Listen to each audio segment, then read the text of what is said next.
자, 우리가 지난 수요일 날 그 앞서서 비유 하나가 있었습니다. 두 아들 비유인데요. 이제 그 두 아들에게 가서 포도원은 가서 일하라 그랬는데 맏아들은 어떻게 했다 그랬어요? 아버지 가겠나이다. 그리고는 가지 않았다 그랬고요. 그리고 둘째 아들에게는 또 똑같은 부탁을 했더니 싫다 그래 놓고는 그 후에 갔다. 그래서 31절 말씀을 보면 그 둘 중에 누가 아버지의 뜻대로 하였느냐, 아버지의 뜻대로 하였느냐. 그리고는 거기에 말씀하시는 것이 내가 진실로 너희에게 이르노니 세리들과 창녀들이 너희보다 먼저 하나님 나라에 들어가리라.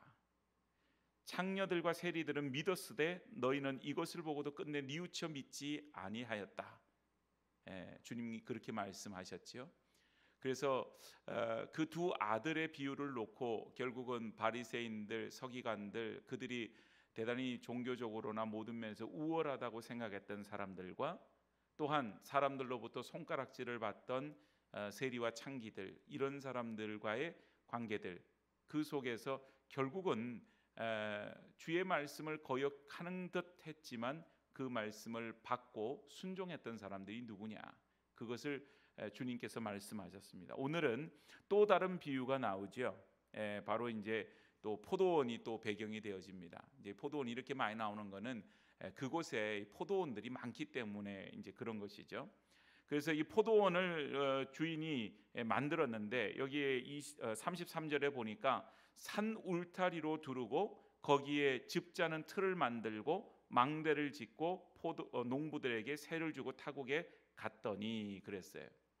자, 여기 보니까 포도원을 주인이 만들었는데 먼저는 산 울타리로 둘렀다. 포도원의 울타리를 둘렀다. 울타리의 역할은 무엇입니까?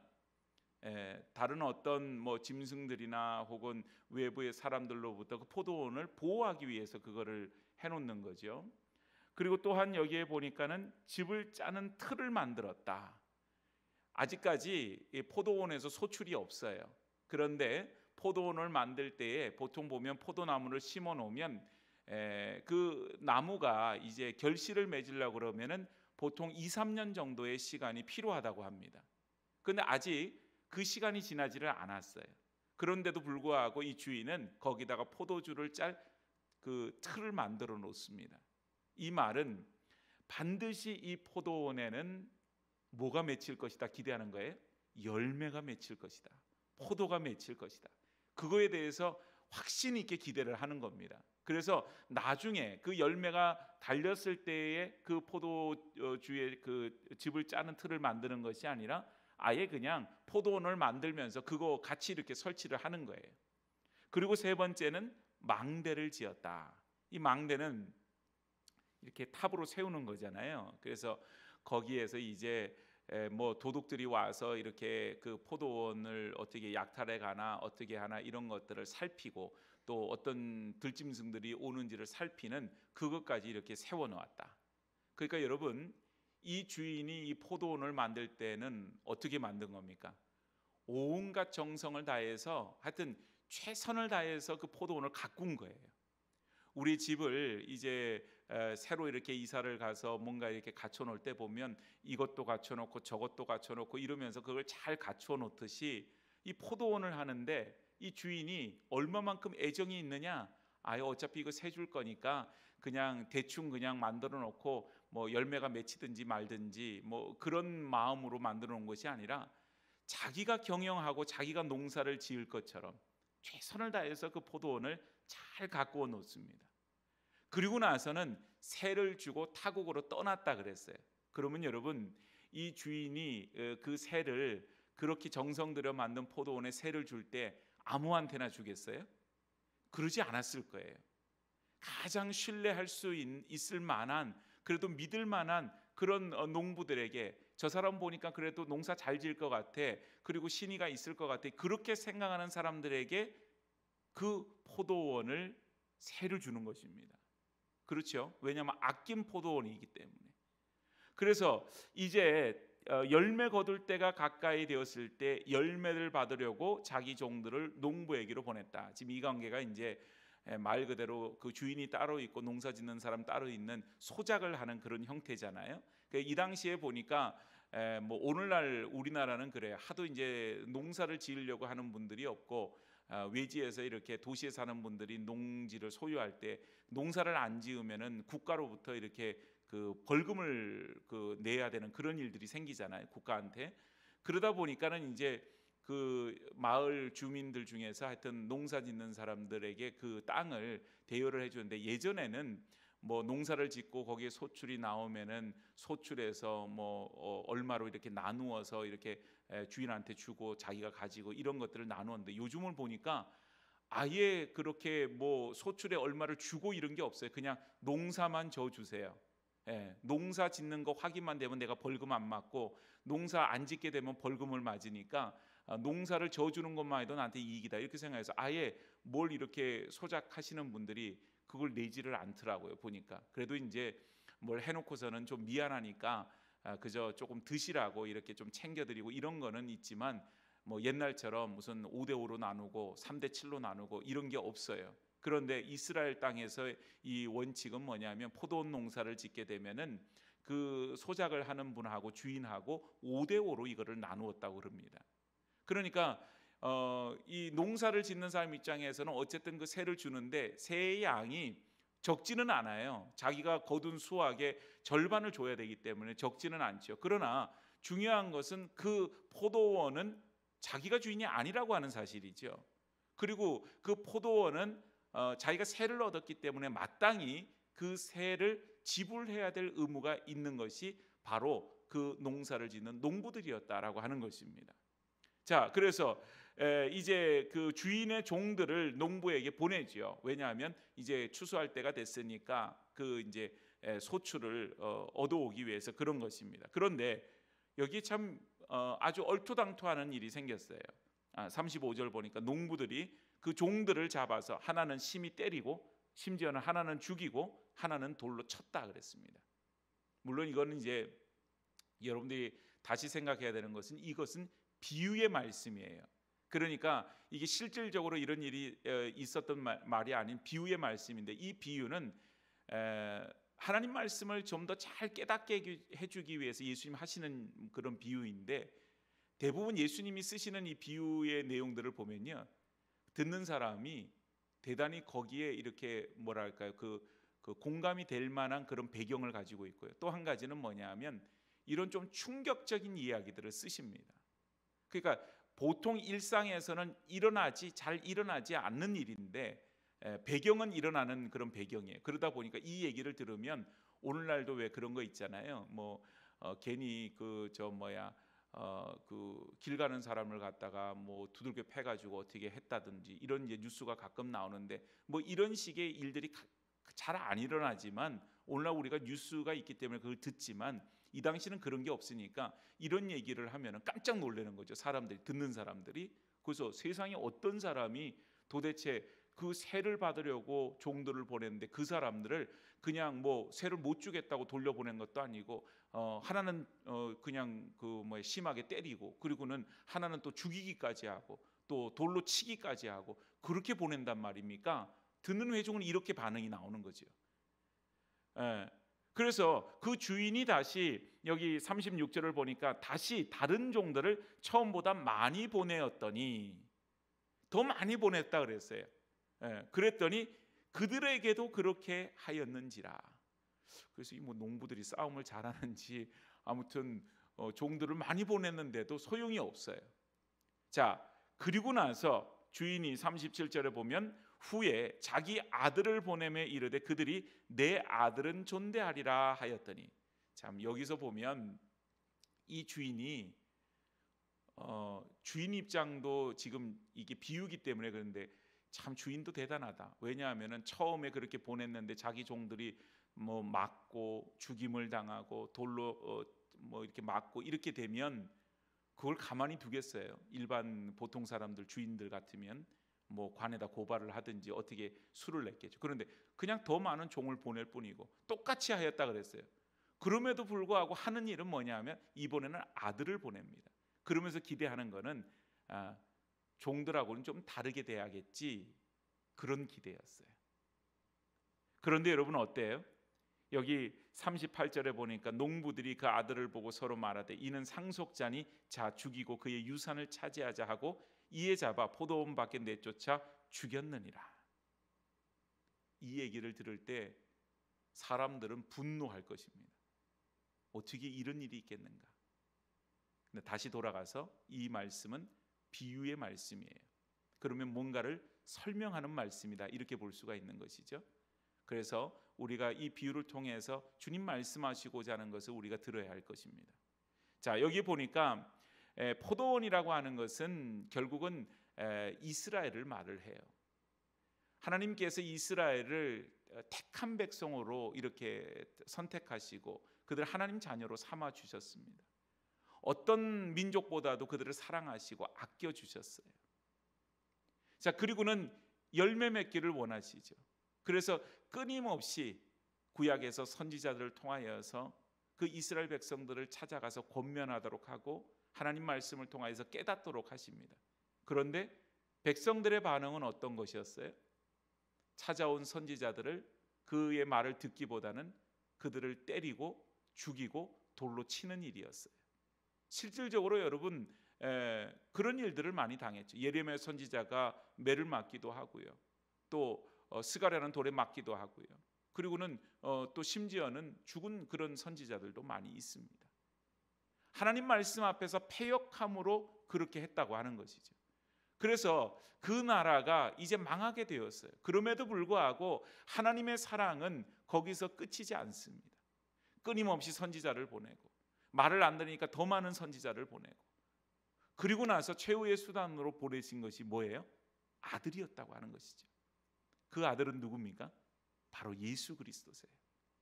예수님을 하나님이 이 땅에 보내셔서 이제 이 아들을 보냈으므로 그 아들을 존대하고 그 아들의 말은 듣겠지, 그리고는 보냈는데 이스라엘이 어떻게 합니까? 그 아들을 똑같이 죽입니다. 아직까지 예수님 살아계실 때 말씀이니까 이루어진 일은 아니지만 옛날에 있었던 일과 또 현재적으로 또 미래로 있을 그런 일들에 대해서 이 비유를 통하여서 이스라엘의 패역함에 대해서 말씀하시고 하나님의 사랑에 대해서 말씀하시고 있는 거예요. 하나님의 사랑은 끊임없이 그들이 배역하고 패역함으로 인하여서도 그 사랑을 멈추지 않으세요. 마치 호세아에게 말씀하셨던 것처럼 그 하나님의 사랑은 끊임없이 배반하는 그 이스라엘 향하여서 자기의 아내로 그 음탕한 고멜과 같은 그 이스라엘, 영적으로 타락한 그 이스라엘을 계속해서 값을 주고 사와서 그를 아내로 맞아주시는 하나님의 사랑을 봅니다. 그럼에도 불구하고 이스라엘은 거부하죠. 그리고는 패역하고 배역하죠. 그때 하나님이 아들 독생자 예수 그리스도를 보내주세요. 그러나 그 예수조차도 십자가에 못을 박아 죽이게 되어집니다. 자, 그런데 오늘 그 이유가 뭔가가 여기에 이제 나와 있어서 이걸 우리가 좀 살펴봐야 됩니다. 38절 말씀을 다시 한번 살펴봅니다. 38절 말씀입니다. 농부들이 그 아들을 보고 서로 말하되 이는 상속자니 자 죽이고 그의 유산을 차지하자 하고. 아들이 왔는데 이 아들은 상속자라, 주인의 것을 받는 사람이었다 이 말이죠. 그래서 그를 죽이고 그걸 차지하자. 무슨 의미겠어요, 여러분? 내가 주인이라고 하는, 내가 주인 되겠다고 하는, 내가 이 포도원을 탁 들어와서 보니까 너무 그 주인이 잘 갖고 놓은 거예요. 울타리도 아주 그냥 잘 튼튼하게 지어서 어떤 짐승도 거기에 들어올 수가 없도록 그걸 잘 만들어 놓고, 망대도 세워 놓고, 또 심지어는 포도주를 짜는 틀까지도 잘 만들어 놓고 너무 잘해 놓은 거예요. 마음에 욕심이 생기고 마음에 착각이 된 것은 이 포도원이 내 거면 좋겠다. 그리고는 내가 이제 이곳에서 주인 노릇하리라. 그런 마음이 들었던 것이죠. 그러니까 그 아들이 왔음에도 불구하고 거기에 눈이 멀어서, 내가 주인 되고자 하는 마음에 눈이 멀어서 이제 그 아들을 죽였다라고 하는 것입니다. 오늘 여러분, 이것이 우리의 죄입니다. 우리의 죄는 다른 것에서 찾지를 못해요. 끊임없이 우리의 죄는 하나님의 자리를 도전하는 데 있습니다. 창세기 11장에 보면 바벨탑을 쌓습니다. 바벨탑을 쌓는 이유가 있어요. 우리가 높이 올라가서 하나님과 같이 되겠다고 하는 그런 열망 속에서 바벨탑을 쌓아요. 그게 무슨 말이에요? 창세기 1장 1절 말씀드린 바와 같이 태초에 하나님이 천지를 창조하시니라. 하나님께서 우리의 주인이 되어 주셨고, 하나님께서는 우리를 하나님의 형상대로 만들어 주셨는데, 그 형상대로 지음받은 바 된 인간들이 착각을 하는 거예요. 내가 이렇게 하면 하나님같이 되지 않을까? 내가 선악과를 먹으면 하나님같이 눈이 밝아지게 될 것이다. 그래서 선악을 알게 될 것이다. 그 꾀임에 넘어가서 선악과를 먹게 되고, 그 바벨탑을 쌓을 때도 마찬가지예요. 그리고 나서 죄악 가운데 있을 때 그들은 전혀 하나님을 의식하지 않습니다. 그래서 하나님께서는 노아의 홍수를 통해서 심판하시죠. 오늘 여러분, 그 모든 흐름들이 그대로 예수님으로부터, 또한 예수님 그 시대로부터 또 오늘 이르기까지 우리에게 오고 있다고 하는 사실이에요. 오늘 우리는 무엇을 경계해야 될 것인가? 어떤 죄에 대해서 경계해야 될 것인가? 물론 여러분, 죄라고 하는 것은 너무 많아요. 우리가 십계명에 이른 모든 그런 것들을 거스르는 것은 죄가 되어질 겁니다. 누구를 미워하는 것도 죄가 될 것입니다. 누구 것을 탐내는 것도 죄가 될 것입니다. 그것을 실행에 옮기면 더욱더 그것은 죄가 될 것입니다. 그러나 본질적으로 우리가 하나님과 같이 되고자 하는, 우리의 주인이신 하나님을 거부하고 그 자리에 내가 올라가서 내가 주인 되고자 하는 그런 모습으로 있는 것이 우리에게 가장 커다랗고 무서운 죄가 된다고 하는 사실이에요. 그래서 여러분, 사사시대가 결국은 왕 대신 하나님을 인정하지 않고 자기 소견에 옳은 대로 살아왔던 영적인 암흑기였지요. 바로 그것도 똑같은 거예요. 하나님이 우리의 주인이시고 왕이신데 그 하나님을 거절합니다. 그리고는 끊임없이 자기 소견에 옳은 대로, 자기 마음대로 그렇게 살기를 원하죠. 오늘 이 시대는 다릅니까? 예수님이 2000년 이전에 이 땅 가운데 오셨지만 여러분, 우리는 어때요? 다른 삶을 살아가고 있나요? 성탄절에 예수님이 없는 성탄절이 이어지고 있지요. 그것부터 시작하여서 우리 주님의 자리를 사람들이 자꾸 빼앗습니다. 예수님의 이름을 세상 가운데서 지워나가는 그런 모습을 봅니다. 우리는 아까 찬양 가운데 그렇게 불렀어요. 난 예수로 충만하네. 오늘 왜 여러분 이 찬양이 우리에게 굉장히 중요한 그런 의미가 되어지고 우리의 신앙의 고백이 되어지는지요? 다름이 아니에요. 세상은 예수를 자꾸 지워버리기 때문에 그렇습니다. 그렇기 때문에 믿는 사람 안에 있는 예수도 자꾸 드러내려고 그래요. 덜어낸 다음에 그리고는 온갖 세상의 헛된 것들을 그 안에 채웁니다.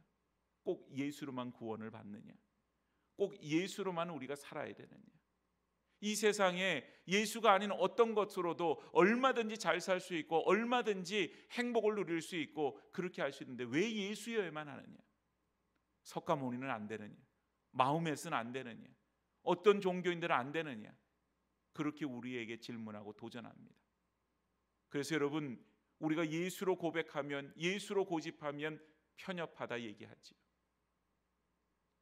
요즘 이제 데이터를 통해서 이렇게 그 설문조사를 통해서 많은 그 연구조사들이 나와요. 근데 참 어떻게 보면 좀 그 안타깝기도 하고요. 또 뭐 더 우리가 참 반성해야 되겠다라고 하는 그런 그 면들은 뭐냐면, 세상 사람들한테 이렇게 설문조사를 해봤어요.